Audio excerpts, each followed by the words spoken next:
ഇറ്റലിയിൽ നടന്ന G7 ഉച്ചകോടിയിൽ ഫ്രാൻസിസ് മാർപ്പാപ്പയുമായി കൂടിക്കാഴ്ച നടത്തി പ്രധാനമന്ത്രി നരേന്ദ്രമോദി. മൂന്നാം തവണയും പ്രധാനമന്ത്രിയായി അധികാരമേറ്റതിനു ശേഷമുള്ള മോദിയുടെ ആദ്യ വിദേശ യാത്രയാണിത്. G7 ഉച്ചകോടിയിൽ ഇറ്റലിയുടെ ക്ഷണം സ്വീകരിച്ചാണ് ഇന്ത്യ പങ്കെടുത്തത്. ഉച്ചകോടിയിൽ ക്ഷണിതാക്കളുടെ സമ്മേളനത്തിനിടെയാണ് മാർപ്പാപ്പയെ പ്രധാനമന്ത്രി കണ്ടത്.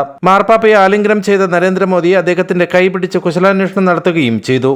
ഇരുവരും തമ്മിൽ ചർച്ച നടത്തി. നരേന്ദ്രമോദിക്ക് പുറമെ മറ്റു രാജ്യങ്ങളിലെ നേതാക്കളുമായി മാർപ്പാപ്പ പ്രത്യേക കൂടിക്കാഴ്ച നടത്തി. G7 ഉച്ചകോടിയിൽ ഇതാദ്യമായാണ് മാർപ്പാപ്പ പങ്കെടുക്കുന്നത്. സാധാരണ ഇത്തരം വേദികളിൽ മാർപ്പാപ്പ പങ്കെടുക്കാറില്ല. നിർമ്മിത ബുദ്ധിയുടെ ധാർമ്മികതയെക്കുറിച്ചുള്ള സെഷനിലാണ് മാർപ്പാപ്പ പങ്കെടുത്തത്. നിർമ്മിത ബുദ്ധി ഉപയോഗിച്ച് പ്രവർത്തിക്കുന്ന ആയുധങ്ങൾ നിരോധിക്കണമെന്ന് G7 ഉച്ചകോടിയിൽ ഫ്രാൻസിസ് മാർപ്പാപ്പ ആവശ്യപ്പെട്ടു.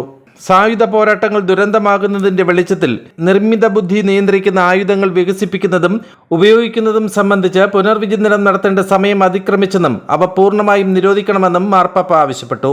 മനുഷ്യജീവനടിക്കാൻ ഒരിക്കലും ഒരു യന്ത്രത്തെ നിയോഗിക്കരുതെന്നും നിർമ്മിത ബുദ്ധി ഒരേ സമയം ആവേശവും ഭീഷണിയും ഉയർത്തുന്ന സംഗതിയാണെന്നും മാർപ്പാപ്പ പറഞ്ഞു. സ്വന്തം ജീവിതത്തെക്കുറിച്ച് തീരുമാനങ്ങൾ എടുക്കാനുള്ള കഴിവ് മനുഷ്യരിൽ നിന്ന് എടുത്തുമാറ്റി പകരം യന്ത്രങ്ങളെ ആശ്രയിക്കുന്നത് ആശയറ്റ ഭാവിയിലേക്കുള്ള മനുഷ്യരാശിയുടെ യാത്രയാകുമെന്നും അതിനാൽ ഈ നീക്കത്തെ നാം അപലപിക്കണമെന്നും മാർപ്പാപ്പ ചൂണ്ടിക്കാട്ടി.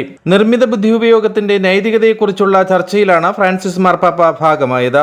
ഇതാദ്യമായാണ് ഒരു മാർപ്പാപ്പ G7 ഉച്ചകോടിയുടെ ചർച്ചയിൽ പങ്കെടുക്കുന്നതും നിലപാട് വ്യക്തമാക്കുന്നതും. ഇറ്റലിയിലെ ബോർഗോ എക്സാനിയയിൽ ജൂൺ 13 മുതൽ 15 വരെയാണ് 50ാമത് G7 ഉച്ചകോടി നടന്നത്. Canada, France, Germany, Italy, Japan, UK, US, മറ്റ് യൂറോപ്യൻ രാജ്യങ്ങൾ തുടങ്ങിയവയാണ് ഉച്ചകോടിയിൽ പങ്കെടുത്തത്.